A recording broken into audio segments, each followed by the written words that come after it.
إن الحمد لله نحمده ونستعينه ونستغفره ونعوذ بالله من شرور أنفسنا ومن سيئات أعمالنا من يهده الله فلا مضل له ومن يضلله فلا هادي له أشهد أن لا إله إلا الله وحده لا شريك له ونشهد أن محمدا عبده ورسوله صلى الله عليه وعلى آله وسلم.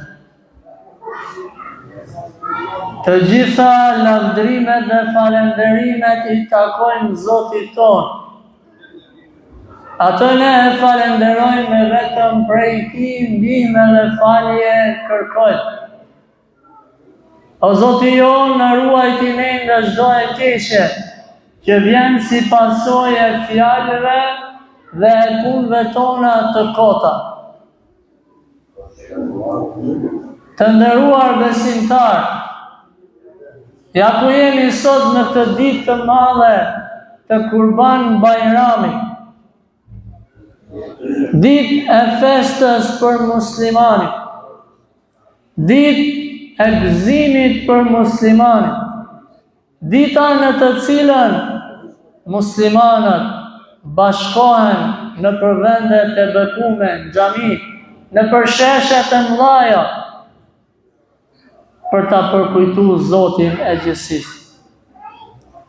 O vëllezër, o musliman, nëse kemi durim 5 minuta, inshallah, një përkujtim I shkurtër në lidhje me një cilësi të muslimanit, një cilësi e cila për fat keq ka humbur. Cila është ajo cilësi? Turpi. Cila është cilësi e cila e mban njeriu në rrugën e drejtë? Turpi. Pejgamberi alayhis salam prej thënieve më të mëdha, prej thënieve më madhështore që ka thënë është: nëse s'ke turp, bëj çfarë dush. Nëse s'ke turp, bëj çfarë dush. Nëse të ka plas turpi, bëj çfarë dush.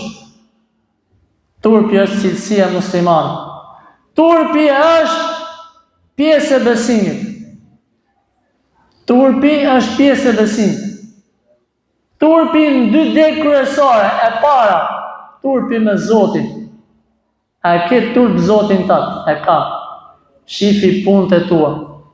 Nëse e ke turp Zotin, do ta adhurosh Zotin.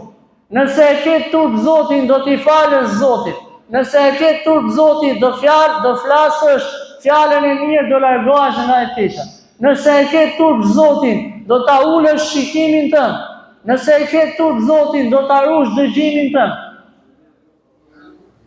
I tha Muhamedi alayhis salam shokëve të tij: turplohuni para Zotit. Thanë: oj dërguar I Zotit, elhamdulillah ne kemi turp. Tha Muhamedi alayhis salam: turpi ndaj Zotit është ta ruash mendjen dhe atë çka përfaqëson ajo. Kesh menim të mirë për Zotin tënd. Ta ruash barkun dhe atë çka fut në barkun tënd dhe mos hash vetëm se halal. Turpi ndaj Zotit është bindja ndaj Zotit subhanahu wa taala. Dhe e dyta, cilësia e muslimanit, turpi ndaj njerëzve. Jemi në një gjendje shumë të keqe. Jemi në një gjendje ku turpi ka rapur tokë, ku shoqëria jonë nuk ka turp. Jemi në një gjendje ku njeriu nuk ka turp ndaj vjetrit. Jemi në një gjendje ku fëmia nuk ka turp ndaj prindërve të tij. Jemi në një gjendje ku rinia nuk e din çka është turpi.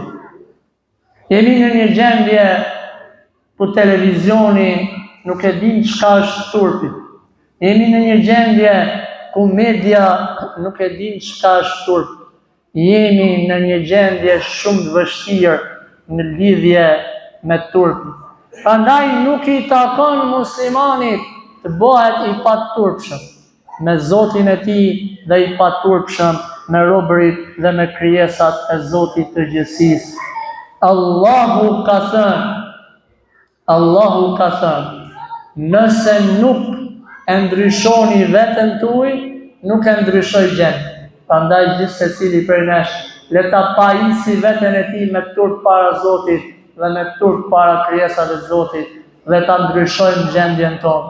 Pejgamberi I Zotit ka thënë, nuk e ndryshon Allahu gjendjen tuaj vetëm se nëse ju e ndryshoni veten tuaj. Elusin Zotin tonë që të na falë dhe të na mëshirojë të gjithëve. Subhanakallahumma wa bihamdik, ashhadu an la ilaha illa ant, astaghfiruka wa atubu ilayk.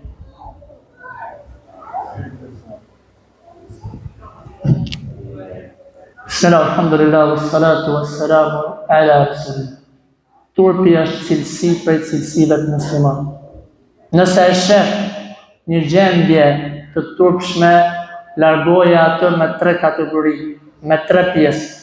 Nëse shikon që në shtëpinë tënde nuk ka turp, largoje këtë paturpsi me dorë. Musliman, duke pa emisionet fllishta në televizor, largoje me dorën tënde, hiqe. E dyta, nëse shikon një paturpsi në shtëpinë tënde, se s'po dalim jashtë, po të paktën në shtëpinë tënde, mundohu që paturpsin ta largosh me fjalën tënde. Duke thënë stop, kjo nuk bën, nuk lejohet, është ndaluar e kështu me radhë. Dhe e treta, nëse s'ke fuqi dhe takat, as me gojën tënde ta largosh, atëherë të paktën urreje të keqen dhe paturpsin me zemrën tënde. Elusin Zotin tonë që të na falë dhe të mëshirojë të gjithëve. Elusin Zotin tonë që shoqërinë tonë ta pajisi me turp dhe me moral të mirë. Ka thënë pejgamberi alayhis salam, më I miri prej jush është ai I cili është më I moralshëm në mesin tuaj. Allahu na falë dhe mëshirojë të gjithëve. Elusin Zotin tonë këtë ditë kurbani, Allahu I lartësuar na japi mirësi në vetët tona, në familjet tona, në shoqërinë tonë. Walhamdulillahi rabbil alamin. Subhanakallahumma wa bihamdik, ashhadu an la ilaha illa ant, astaghfiruka wa atubu ilayk. Dëzuar të gjithëve për shëndite, Allahu na bashkoft në mirësitë e tij. Walhamdulillahi rabbil alamin.